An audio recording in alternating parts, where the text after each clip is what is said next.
One warm morning, Nana, a little chubby koala boy, woke up earlier than usual. He stretched his arms, looked out the window, and saw that the sky was clear and blue.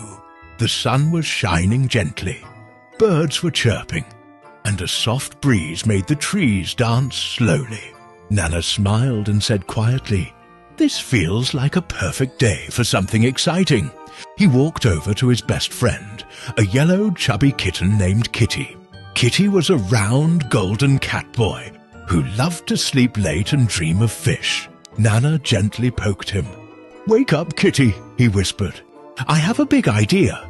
Kitty opened one eye, yawned and mumbled, "Is it breakfast?" "No," Nana said, giggling. "It's even better. Today we're going to fly."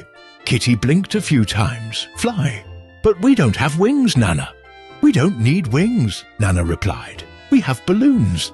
That made Kitty sit up, now fully awake. "Wait, real balloons?" "Yes," Nana said, "lots of them. We'll tie them to a basket and float through the sky." Kitty scratched his head. "That sounds a little bit crazy, but also really fun," so they got to work.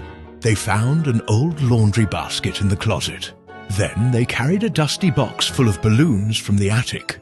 Some were red, some were blue, some were green, and a few were shaped like stars. Nana blew up the balloons with all his strength. Kitty helped tie the strings tightly.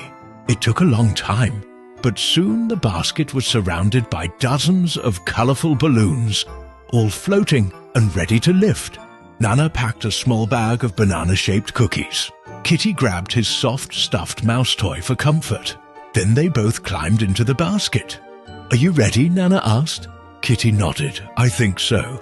Let's fly. 3, 2, 1, up we go!" Slowly the balloons began to rise. The basket lifted off the ground, gently and steadily. Soon they were above the trees, then above the rooftops, then higher than the hills and farms below. "Look, Kitty," said Nana, pointing. "There's a river down there, winding like a shiny snake." Kitty leaned over carefully. "I can see tiny people walking. We're so high up." They floated quietly through the sky. Birds flew past them, curious and surprised.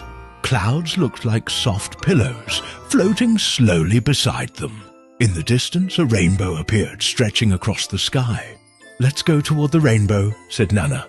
"It's so beautiful," but then pop! One of the balloons burst. A moment later, another one popped, and then another. "Oh no!" cried Kitty. "We're going down!" The basket shook and wobbled. Kitty grabbed the edge tightly. Nana stayed calm and said, "Don't worry. I brought a parachute." He pulled out a bedsheet. It wasn't perfect, but it was better than nothing. They tied the sheet to the basket, just in time.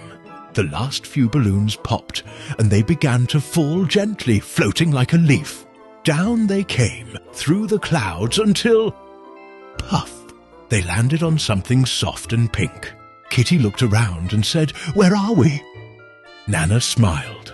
"We landed on a cloud." It was true. A fluffy, sweet-smelling pink cloud, soft like marshmallows. Kitty touched it with his paw. "It feels like cake." "Can we eat it?" Nana laughed. "Let's try just a little."